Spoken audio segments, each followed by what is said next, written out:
Rewari computer teacher academy में आपका स्वागत है। इस वीडियो में हम बात करेंगे कि मतलब कंप्यूटर साइंस के जो टीचिंग एग्जाम्स होते हैं तो उनमें क्वेश्चंस कहाँ से पूछे जाते हैं। इसमें हम स्पेसिफिक कंप्यूटर सेक्शन की बात करेंगे, बाकी सेक्शन की बात अगले वीडियो में करेंगे। तो इसमें हम स्पेसिफिकली बात करेंगे कि क्वेश्चंस कहाँ से पूछे जाते हैं। तो अगर आप चैनल पर हैं तो चैनल को सब्सक्राइब कीजिए, क्योंकि इस चैनल पर कंप्यूटर टीचर की प्रिपरेशन कराई जाती है, चाहे वो किसी भी स्टेट की हो। अगर आप कंप्यूटर साइंस के शॉर्ट नोट्स और 1000 MCQs और बुक्स चाहते हैं तो नोट उन सब की लिंक डिस्क्रिप्शन में आप देख सकते हैं। तो वीडियो को शुरू करते हैं। तो आपके मन में भी ये सवाल आता होगा कि कंप्यूटर टीच मतलब क्वेश्चन आते कहाँ से, लिमिटेड टॉपिक है, मतलब फिर भी मतलब 5-6 बुक पढ़ने के बाद भी पेपर में क्वेश्चंस नए देखने को मिलते हैं, तो वो आते कहाँ से। और जो वेबसाइट्स होती हैं तो उनमें भी जैसे 4000 MCQs होते हैं, किसी किसी पे 5000 MCQ होते हैं। तो उनकी एक PDF सीरीज़ होती है, ठीक है। तो उनमें से भी क्वेश्चंस अगर आप सारे पढ़ेंगे तो इनमें से भी आप जैसे आपने 100 क्वेश्चंस पढ़े, ठीक है, तो उसको देखने के बाद भी आपको लगता है कि मतलब पेपर में क्वेश्चंस आए ही नहीं इस तरीके के, तो सारे कोई काम के नहीं आते। तो वही बात है, मतलब अब उस चीज़ को देखने के बाद फिर आप सोचते हो कि क्वेश्चंस कहाँ से आ रहे हैं, ठीक है। तो इस चीज़ को समझने के लिए पहले जो फैक्ट है उसकी बात करते हैं हम, रियल फैक्ट है,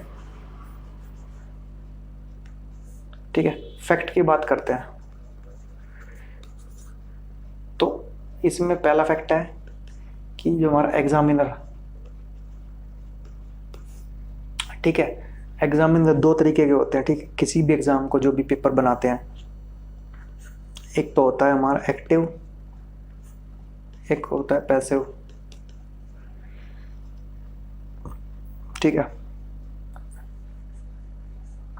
तो एक्टिव एग्जामिनर क्या करेगा, एक्टिव एग्जामिनर मतलब जो होता है वो जो सराउंडिंग है हमारी,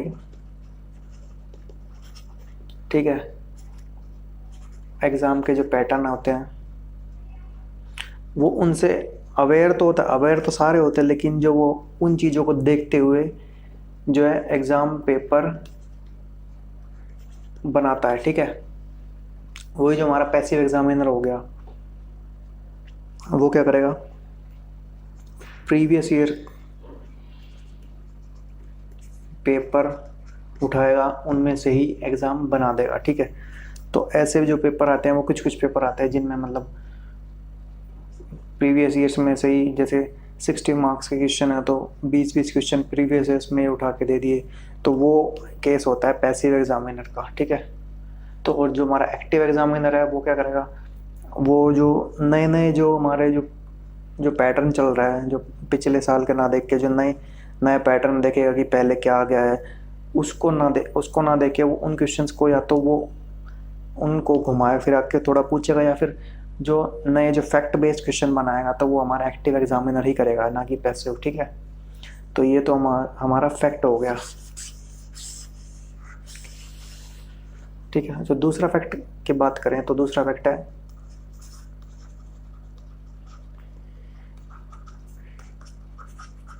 क्वेश्चन टाइप। तो वही बात है, इसमें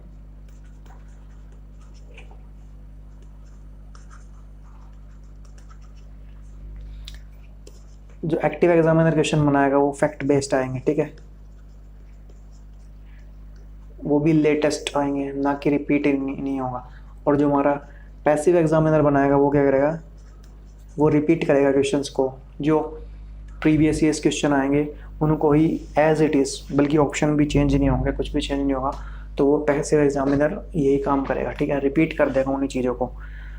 तो और जो एक्टिव एग्जामिनर क्या करेगा, अगर वो उनको उसको रिपीट भी करने हैं, ठीक है, रिपीट भी करेगा तो भी वो उन क्वेश्चन को थोड़ा घुमा फिरा के रिपीट करेगा, ठीक है।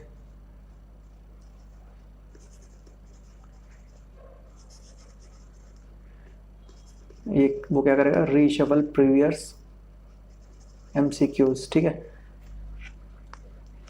और जो हमारा पैसिव क्या करेगा, as it is same to same आ जाएगा। तो इन चीज़ों में फ़ायदा किसका होता है, फ़ायदा किसका होता है, जिसने प्रीवियस MCQ करे हैं वो तो एक तरीके से बिना बुक पढ़े उन क्वेश्चंस को एज इट इज़ देख के सारा कर देगा, ठीक है। ये काफ़ी एग्ज़ाम्स में होता भी है आजकल, ठीक है। लेकिन जो एक्टिव एग्जामिनर होते हैं उनमें उनको पेपर को पास करने के लिए जो मतलब बच्चों को पूरा फैक्ट पढ़ना पड़ता है, पूरी बुक्स पढ़नी पड़ती है, पूरी नॉलेज होनी चाहिए, ठीक है। जो भी एग्जाम एक्टिव एग्जामिनर जो क्वेश्चन पेपर से सेट करता है तो उसको पास करने के लिए पूरी आपको फैक्चुअल नॉलेज, पूरी डीप कंसेप्ट पता होने चाहिए, तभी आप उस एग्ज़ाम को पास कर सकते हैं। अदरवाइज़ आप मतलब तुक्के मारना शुरू कर देंगे अगर आपको इफेक्ट पता नहीं है। वहीं दूसरी बात, जो पैसिव एग्जामिनर जो पेपर सेट करेगा उसमें क्या करेंगे आप, अगर आपने प्रीवियस एमसीक्यूज करे, आपने पूरे साल कुछ नहीं किया है, तो भी आप पैसिव एग्जामिनर को पेपर को पास कर सकते हैं, ठीक है। तो ये हमारा रियल फैक्ट है। तो अब हम बात करते हैं एक्टिव एग्जामिनर पैसिव एग्जामिनर कौन कौन से पेपर बनाते हैं, ठीक है।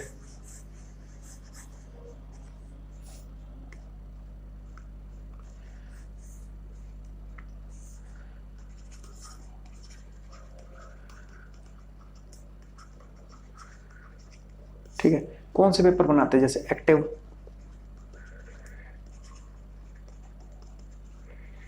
ठीक है। तो इसमें हम बात करें तो एनटीए नेट में होते हैं एक्टिव एग्जामिनर, वो नए नए क्वेश्चंस क्रिएट करते रहते हैं, ठीक है। और हम बात करें आईबीपीएस में एक्टिव भी होते हैं, पैसिव भी होते हैं, ठीक है। तो दूसरा हम बात करें जो हमारे केवीएस,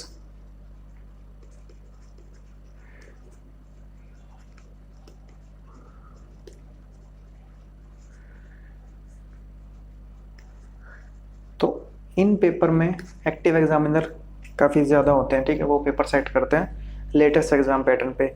और जो हमारे पैसिव होंगे तो हो गए स्टेट लेवल में,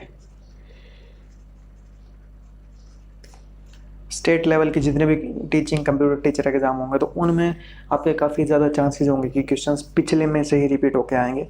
लेकिन जो एक्टिव एग्जामिनर होंगे जो एक तरीके से आपके नेट में आईबीपीएस आईटी ऑफिसर में होते हैं, और केवीएस एनवीएस जो कि आपके ऑल इंडिया लेवल एग्जाम होते हैं, उनमें एक्टिव एग्जामिनर काफ़ी ज़्यादा होते हैं, उनमें नए नए क्वेश्चंस काफ़ी ज़्यादा बनते रहते हैं, ठीक है। तो अब हम बात करते हैं बच्चे अब क्या करें। ये सब तो पूरा फैक्ट हो गया कि भाई एग्ज़ाम कैसे बनता है, कैसे एग्जामिनर होता है। अब आ गया बच्चे क्या करें और कैसे पढ़ें, ठीक है। तो इसमें पहली बात तो ये ध्यान रखिए, अगर आप फ्रेशर हैं तो आपको कंप्लीट सिलेबस विद फैक्ट्स पढ़ना पड़ेगा, ठीक है। और उसके बाद एमसीक्यू प्रैक्टिस करनी पड़ेगी आपको। तो ये फ्रेशर बच्चे के लिए, ठीक है, जिसने मतलब कोई भी एग्ज़ाम नहीं दिया है, वो नया ग्रेजुएट होकर आया, अगर उसने मतलब अपनी जो भी कंप्यूटर डिग्री की है, बीटेक या फिर एमसीए या फिर एमटेक जो भी किया है उसने, अगर उसने सिर्फ एग्ज़ाम पास करने के लिए किया तो उसको एक तरीके से सारे फैक्ट्स दोबारा करने पड़ेंगे।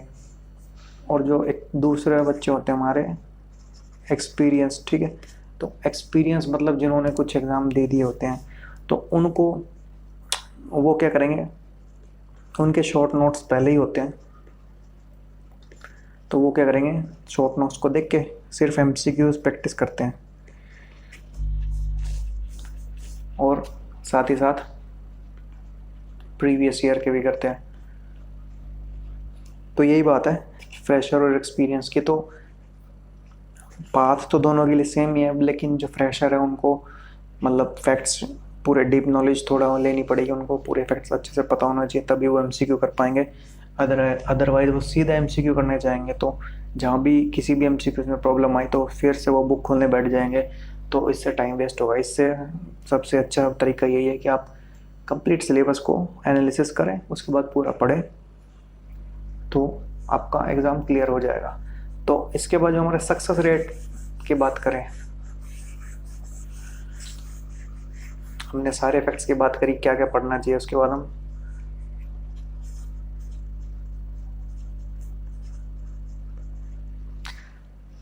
सक्सेस रेट की, जैसे पहले तो एक्टिव है एग्जामिनर, पैसिव एग्जामिनर, ठीक है।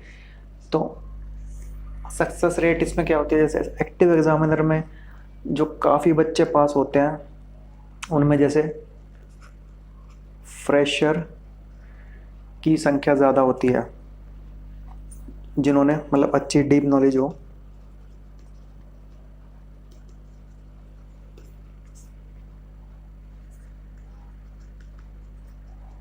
ठीक है, उन एक्टिव एग्जामिनर के पेपर्स को फ्रेशर बच्चे ज़्यादा पास करते हैं एज़ कम्पेयर टू एक्सपीरियंस्ड। और जो पैसिव एग्जामिनर के होते हैं उनको तो